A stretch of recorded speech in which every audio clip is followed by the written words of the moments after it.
be taught yoga or the inner science when they are kids.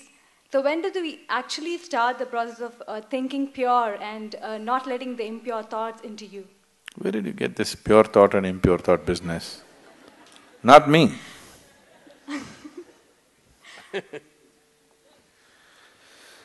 Thought, whatever kind of thought you have, whatever thought you generate on your mind is only coming from the data that has already been fed into you, isn't it so? You can use it, permutations and combinations of it and produce million varieties, but essentially thought is coming from the data that has already been fed into you. If you go about sifting in the mind, what is pure thought, what is impure thought, oh, you will go.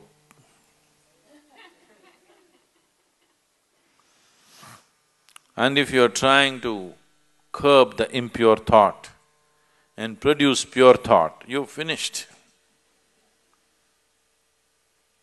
All the things that these so-called religions told people are sins,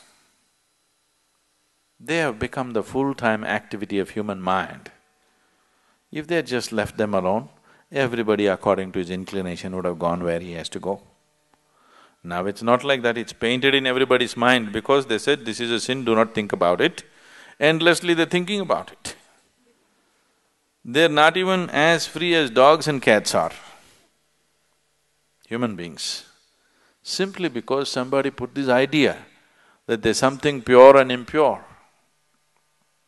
Whatever impure things you learnt at the age of 25, I do not know. I have not come in touch with anything impure in the world yet.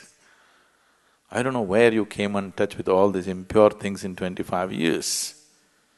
I have not seen anything impure in this world, have you? Have you seen something impure? I have not seen anything impure in this world. There are different kinds of people with different kinds of problems and limitations and nonsense. I don't think it's impure. Process of purification.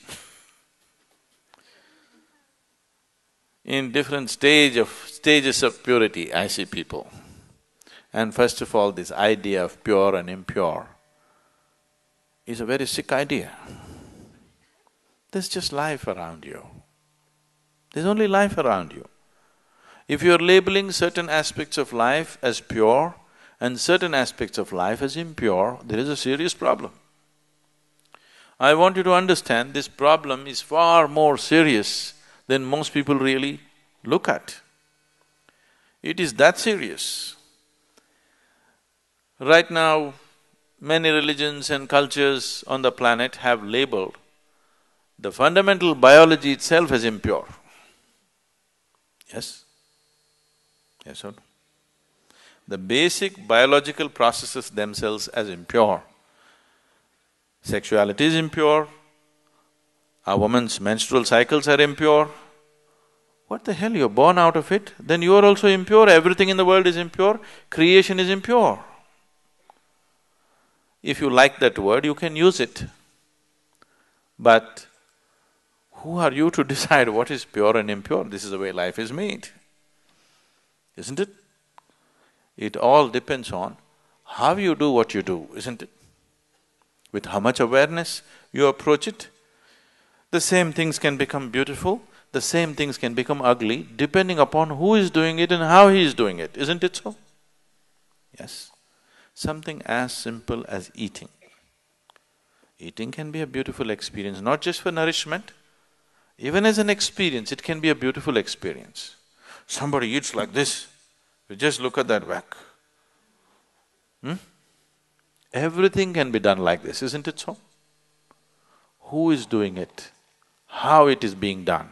That's what makes the difference. So this prejudice as to what is pure and impure has destroyed this humanity in such a bad way. Pure thoughts and impure thoughts, oh, if you sift through this, you're finished. All thoughts are just junk, okay? Essentially, they're coming from the limited experience of past. These thoughts are useful for your survival process. You picked up some amount of information, you want to survive in the world, this information is useful.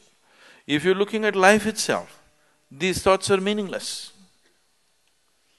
What happened yesterday actually has nothing to do with what's happening right now in this moment, isn't it so? But in terms of your survival in the world, you need to remember a few things. You need to use your old knowledge to earn your living on the planet. But in that, don't brand something as pure and impure. This can completely freak your life out. There's nothing pure, there's nothing impure. Life is just the way it is. It's for you to make it wonderful or make it ugly. Every aspect of your life. Yes?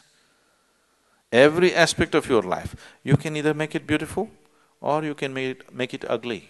If you're aware, you will make it beautiful. If you're doing things compulsively, you will make it ugly. Anything in your life, if you do it compulsively, it becomes ugly, isn't it so? If you do it consciously, it can be made beautiful, everything. From the smallest thing to the biggest thing, everything can be made beautiful if you do it consciously. And everything can be turned to an ugly mess if you